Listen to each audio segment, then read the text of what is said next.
Le Conseil de sécurité a levé les régimes de notification sur l'achat d'armes par la RDC, une nouvelle qui continue justement de faire la une de l'actualité en République démocratique du Congo. Mais comment capitaliser cela? Quelles conséquences sur le terrain des opérations? On en parle dans ce nouveau numéro de votre émission. Madame, Messieurs, bienvenue. Notre invité d'aujourd'hui est Mbaya Moussampa, secrétaire exécutif de l'engagement pour la citoyenneté et le développement SID au niveau de la diaspora, en France précisément, à qui j'ai dit bonjour et bienvenue.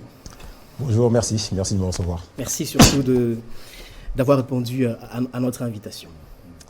Merci. Donc oui, en effet, vous avez raison, je suis Mbaya Moussampa, comme on dit dans le statut, secrétaire exécutif adjoint de SID France. France, le pays où j'ai émigré pour continuer mes études. Et je suis donc, j'ai un master en informatique. Secrétaire exécutif adjoint consiste globalement à représenter le parti auprès des différents partenaires dans le pays où je réside, partenaires institutionnels ou partenaires associatifs, mais également à coordonner tous les membres du parti qui résident en France. Vous êtes parti de la RDC en quelle année précisément? À quel âge? Je suis parti assez jeune, j'étais adolescent. J'y suis allé donc pour poursuivre mes études, chose qui a été faite avec succès. Et comme je le disais, j'ai obtenu donc un master en réseau de télécommunications. Alors l'actualité aujourd'hui reste dominée par la levée, comme je venais de le dire dans l'entame de cette émission, du régime de notification sur l'achat d'armes par la RDC. La mesure a été prise justement par le Conseil de sécurité sur demande de la France. Il faut dire que c'est arrivé après des fortes pressions du gouvernement, de la population, mais aussi de l'Église catholique. Mais la question, c'est de savoir quelles conséquences ça peut justement avoir sur le terrain des opérations, selon vous. Alors, je commencerai par préciser qu'il s'agit en effet d'une mesure de notification. Ce n'est pas un embargo. On ne nous a pas interdit d'acheter des armes. Ça reste une mesure unique et je me satisfais qu'elle ait été levée. Donc ça concernait une certaine catégorie d'armes et la raison évoquée par les personnes qui nous l'ont imposée, c'était d'éviter que les armes achetées par le Congo puissent se retrouver entre les mains de groupes armés. Alors que nous savons tous très bien aujourd'hui que le pays qui souffre de ces groupes armés, c'est le Congo. Et le Congo n'a donc aucun intérêt à distribuer ces armes auprès des groupes armés. Maintenant, je félicite également toutes les personnes qui ont contribué à ce succès. Et je pense tout particulièrement à notre population au Congo. Il faut dire qu'il y a eu une très forte mobilisation autour de cette question. Oui, il y a eu une très forte mobilisation des Congolais et je m'en satisfais également parce que nous commençons à prendre conscience des véritables enjeux auxquels notre pays fait part.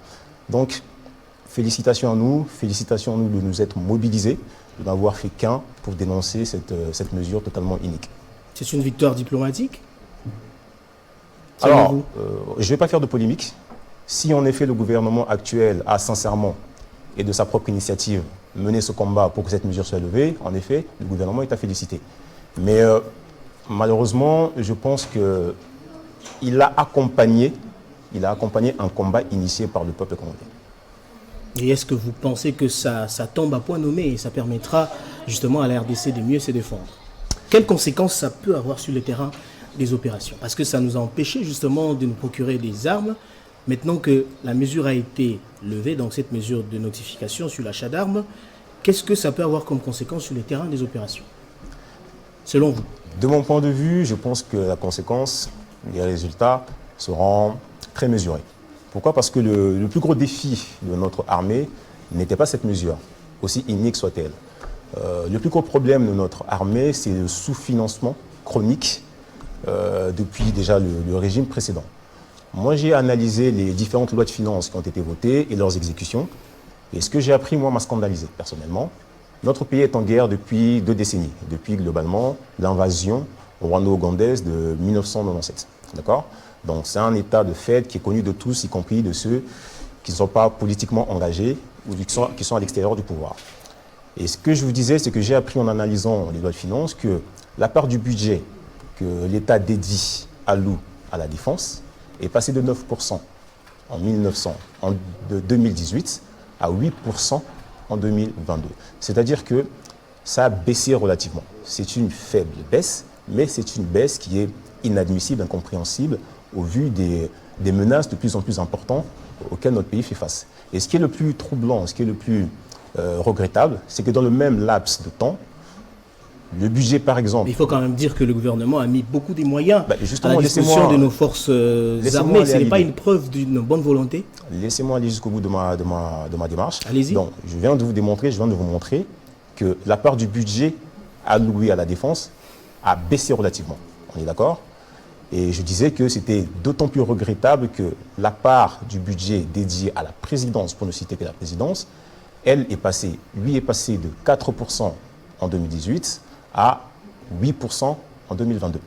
Donc, le budget, la part des ressources de l'État que l'on alloue à la présidence et à d'autres institutions augmente considérablement, alors que celle de la défense stagne, voire baisse.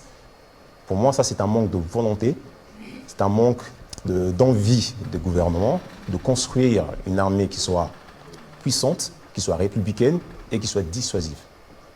Mais on est en train de parler des moyens qui sont mis à la disposition de l'armée loyaliste, parce que le contexte dans lequel nous sommes, c'est un contexte d'agression. La RDC est agressée. Le président de la République a dit qu'il a justement mis beaucoup de moyens à la disposition de nos forces armées. Ce n'est pas une preuve de bonne volonté selon vous? Alors moi, je ne vais pas juger les gens sur leur bonne volonté, sur leur bonne foi, d'autant plus que l'histoire récente de notre pays nous témoigne que les promesses ne sont pas toujours tenues. Je vous signale également que malgré ce contexte de guerre depuis novembre 2021 entre les Rwandais du M23 et le Congo, le budget de la défense au 31 octobre 2022 n'est exécuté qu'à 75%. Donc, permettez-moi de ne pas juger les gens sur leurs paroles, mais plutôt sur leurs actes.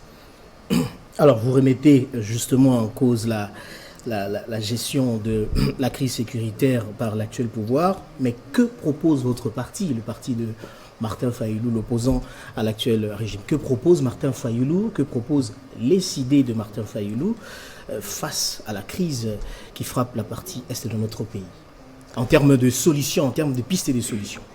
Alors, les pistes de solutions, je pense qu'on n'en les invente pas, elles sont connues de tous. Nous avions déjà proposé à l'époque une surveillance accrue des frontières, ça n'a jamais été fait, la création d'une brigade spéciale dédiée à cette surveillance des frontières, la création comment on appelle ça, de plusieurs camps militaires d'envergure dans ces régions déstabilisées de notre pays, ça n'a jamais été fait. Mais au-delà de ça, le véritable problème, il est politique, comme je viens de le dire à l'instant, c'est un manque de volonté. Le M23 occupe les régions riches de notre territoire depuis fin d'année 2021. Nombreux sont les villages qui ont été cédés, qui sont passés sous contrôle du M23 sans combat. Nulle part je n'ai vu le nom des militaires tombés, nulle part je n'ai vu les noms plutôt des militaires qui sont morts. On a l'impression que ces villages-là ont été tout simplement cédés au M23, qui méthodiquement a dépeuplé ces villages-là, qui sont assis sur des mines d'or. Il faut dire que l'armée congolaise est en train de faire un grand travail. Il y a quand même des efforts qui sont faits sur le terrain. Mais justement, moi je ne suis pas d'accord avec vous. La question de la sécurité, c'est quand même une question qui doit nous unir, parce qu'il s'agit de protéger l'intégrité de notre pays, justement. L'intégrité territoriale de notre pays. Nous devons être unis, en effet. Moi, je ne dis pas le contraire. Bien au contraire, je pense que nous devons être unis davantage, plus solidaires, non pas autour des individus, mais plutôt autour de règles, de lois, choisies et respectées par tous. Alors, pour endiguer justement cette crise, Félix Tshisekedi propose par exemple l'état de siège. L'état de siège, une mesure exceptionnelle qui aujourd'hui est critiquée parce qu'il y en a qui proposent sa requalification. On en est déjà à plusieurs renouvellements de cette mesure exceptionnelle par le Parlement. Au-delà de ça, le président a également proposé l'intervention de la force régionale. Qu'est-ce que vous en pensez? Alors, revenons sur l'état de siège. Encore une fois, je me permets de juger sur les actes et non sur les promesses et les paroles. L'objectif de l'état de siège était de mettre fin à l'insécurité, d'accord, dans les régions de l'Ituri et du Kivu. Force est de constater que rien n'a été fait, aucun objectif n'a été atteint. Non seulement ils n'ont pas réussi à mettre fin à l'insécurité, mais ça s'est aggravé, d'accord. La prison de Butembo a été prise d'assaut pendant 3 heures. une prison qui se trouve en pleine ville. Aucune intervention des armées qui sont censées gérer cette ville-là. Le M23 occupe aujourd'hui tout un pan des régions de Kivu pendant l'état de siège, alors que c'est l'armée qui est supposée le contrôler. Donc oui, je pense que sans trop de risque de se tromper, on peut affirmer que l'état de siège est un échec. Pour vous, il faut lever la mesure, ou il faut la requalifier? Il faut peut-être la requalifier, il faut peut-être la lever. En tout cas, il faut trouver des mesures plus efficaces. Et qu'est-ce que vous pensez de l'intervention de la force régionale? Parce qu'il y a plusieurs armées étrangères qui ont été déployées dans l'Est de la République démocratique du Congo. Qu'est-ce que vous pensez? Qu'est-ce que vous en pensez justement? Moi, ce que j'en pense, dans un premier temps, c'est que notre histoire récente, toujours, nous enseigne que les armées étrangères ne viennent pas en RDC pour nous aider. La MONUSCO est présente dans l'Est du pays depuis un certain nombre d'années.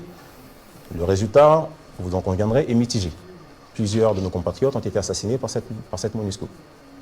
L'Ouganda a été invité officiellement, alors que l'Ouganda aujourd'hui est reconnu comme un pays qui pille la RDC. Donc son armée est présente depuis plus d'une année. Aucun résultat. Pourquoi à ce moment-là insister sur des solutions qui n'apportent aucun résultat? Moi, je ne comprends pas. Qu'est-ce qu'il faut aujourd'hui pour que la paix revienne finalement, selon vous? Principalement, je dirais que le Congo fait face à des défis très importants. Nous sommes au centre. Le Congo, il faut vraiment le comprendre, nous sommes véritablement au centre des enjeux internationaux. Nous sommes détenteurs de plus grandes réserves de terres rares, de ressources stratégiques pour le développement de l'industrie électronique, informatique et numérique. Donc, tant qu'on sera faible, tant que nos divisions nous rendront faibles, nous continuons à être la proie de tous les impérialistes, de tous les États hégémoniques. Ce que nous devons faire, c'est donc nous unir, d'accord? Nous unir davantage, être plus solidaires et, comme je disais tantôt, être solidaire non. Donc vous êtes pour la cohésion nationale autour de cette question de la sécurité? Pas autour de cette question de la sécurité, mais je suis pour une cohésion nationale, d'accord? Nous devons être plus unis et, comme je disais, pas unis derrière des individus. D'accord? Un individu, ça vit 80 ans, ça fait 5 ans au pouvoir et ensuite ça s'en va. Nous devons être unis derrière des lois, derrière des règles que nous aurons choisies de façon fraternelle et consensuelle. Et c'est précisément l'objet de la proposition que nous avions faite en 2019 et que nous avions appelée à l'époque la proposition de sortie de crise. Alors, comment vous réagissez justement lorsqu'on voit par exemple plusieurs États de la communauté internationale condamner aujourd'hui le Rwanda sans hésiter, ce qui n'était pas le cas il y a quelques mois, quelques jours? Est-ce que ça signifie qu'il y a quand même des avancées sur le plan diplomatique, selon vous?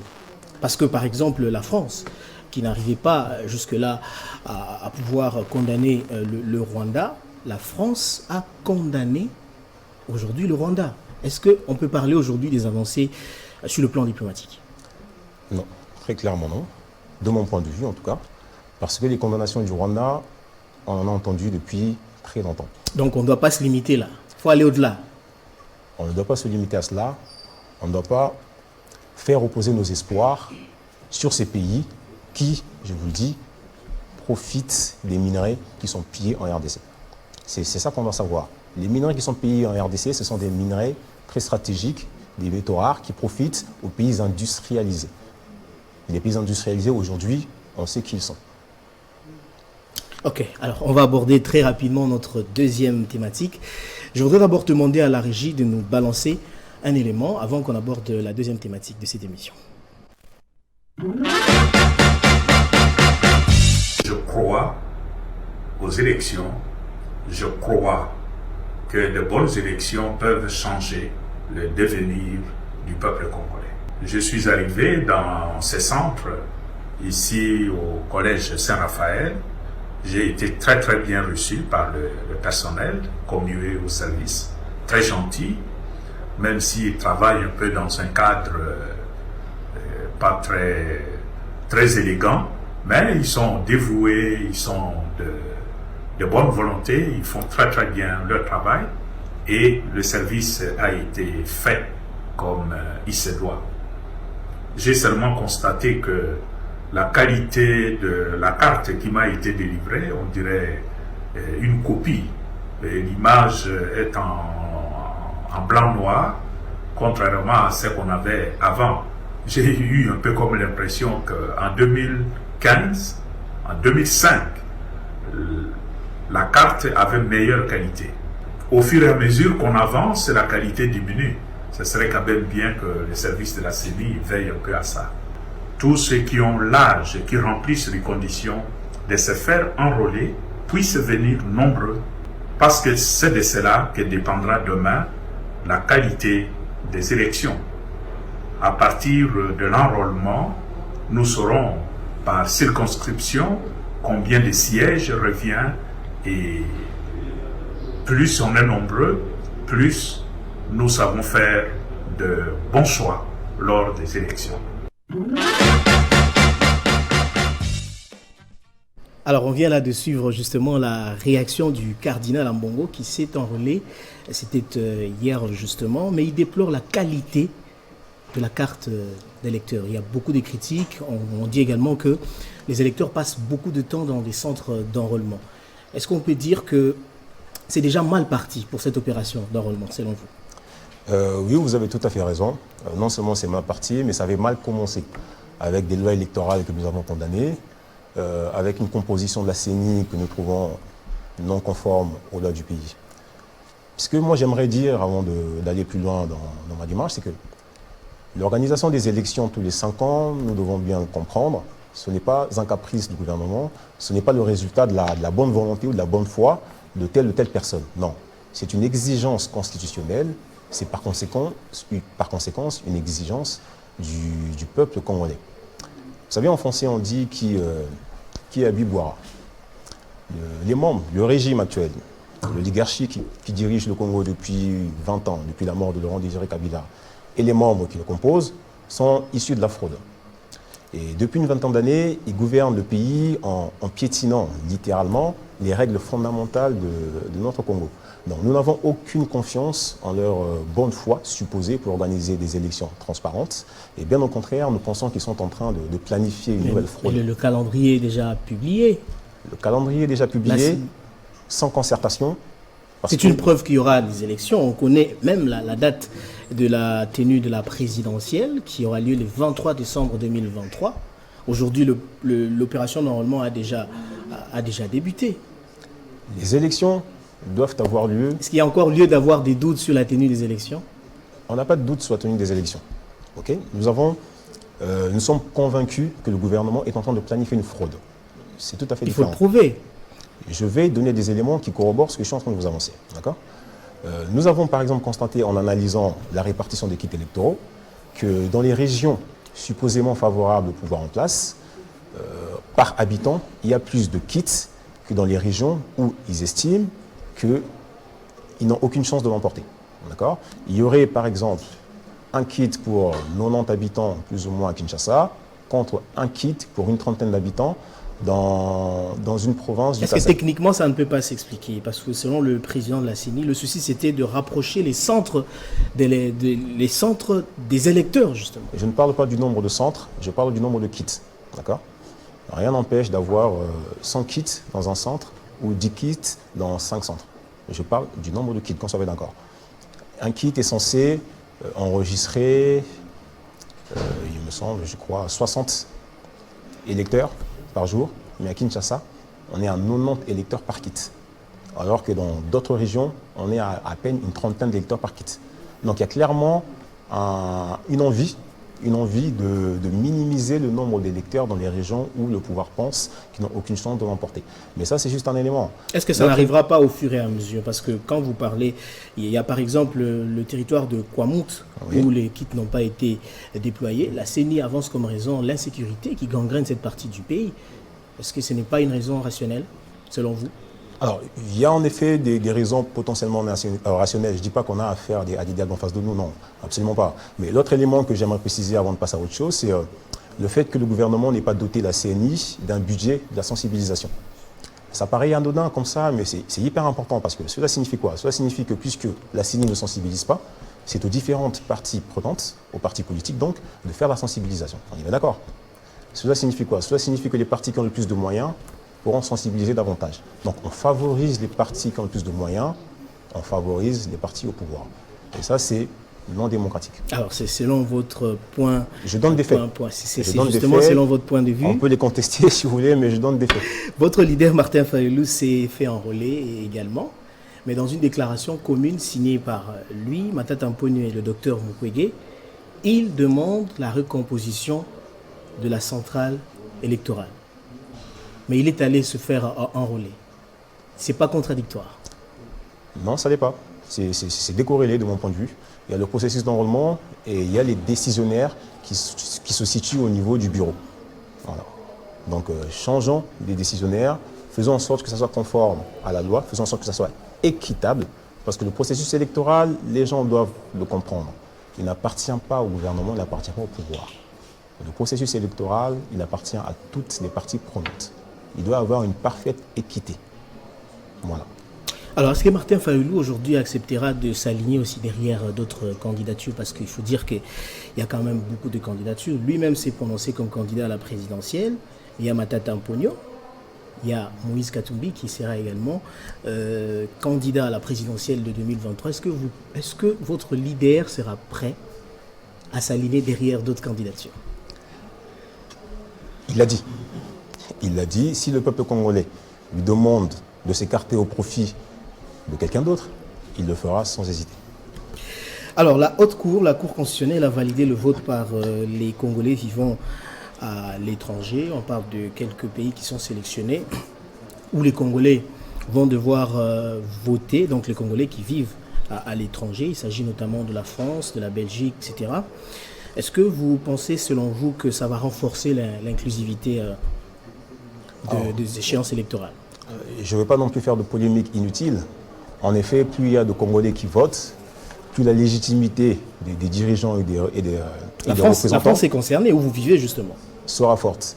5 pays sont concernés, Afrique du Sud, Belgique, Canada, États-Unis et France. En effet, c'est sans doute les 5 pays où la communauté congolaise est la plus importante. Mais on déplore quand même que l'effort n'ait pas été fait pour permettre à tous les Congolais de pouvoir voter, parce que c'est ce que demande la Constitution. Donc voilà. C'est bien de faire voter des Congolais en plus, je ne dirais jamais le contraire, mais ça aurait été bien, nous aurions aimé que tous les Congolais puissent voter. Alors, on va chuter avec la problématique des inondations. Kinshasa venait de perdre plusieurs de ses habitants, notamment des femmes et des hommes, ainsi que des enfants. On parle de plus de 164 personnes qui ont perdu la vie à la suite des pluies diluviennes. Un problème quand même qui inquiète, parce qu'à chaque fois qu'il pleut à Kinshasa, il y a des inondations. Quelle solution, selon vous, à cette problématique? Alors, premièrement, je vais sincèrement présenter... Rapidement, parce que nous terminons déjà. Oui, je vais présenter mes condoléances aux familles endeuillées. Voilà, ils ne méritaient pas de perdre les membres chers de leur famille. Et ces morts-là sont imputables directement aux dirigeants. J'aimerais rapidement, comme il nous reste très peu de temps, dire que l'illégitimité de la fraude électorale a un coût. Et il est temps que les Congolais on s'en rendent compte. C'est un coût terrible pour notre santé, l'éducation de nos enfants et sur nos vies. Pourquoi je dis cela? Parce que les dirigeants illégitimes, les dirigeants dont le mandat n'émane pas du peuple, ne se sentent pas redevables de ce peuple. Et encore plus grave, ils ne se sentent pas sanctionnables. Comment résolver cette problématique des inondations? Mettre fin à l'illégitimité, c'est la première action à prendre. Lorsque nous aurons des dirigeants qui se sentent redevables au peuple, lorsque nous aurons des représentants qui représentent véritablement le peuple et non qui sont de sorte de... comment je peux dire ça? Des obligés du gouvernement, nous aurons des changements considérables. Parce qu'un gouvernement qui est illégitime, qui n'a pas obtenu sa légitimité dans les urnes, va vouloir l'acheter. Donc il va dépenser de l'argent pour corrompre les députés. 21 000, pour moi, c'est une corruption institutionnalisée. Mais il ne s'agit pas que des députés. On va aussi nommer des personnes... Ça n'a jamais été prouvé jusque-là. Cette émission touche à sa fin. Juste finir 30 secondes. Nous avons terminé. 30 secondes. Nous avons terminé. Au-delà de la corruption, ils vont aussi nommer... Vous n'avez pas de preuves pour cela. Nous avons terminé. Voilà. Cette émission touche à sa fin. Mbaya Moussapa, je rappelle que vous êtes secrétaire exécutif des engagements pour la citoyenneté et le développement, ICID. le parti donc de Martin Fayulu au niveau de la diaspora. Je vous remercie d'avoir répondu à notre invitation. Merci de m'avoir invité. Merci également à vous de nous avoir suivis de partout dans le monde et restez fidèles au programme de Télé 50.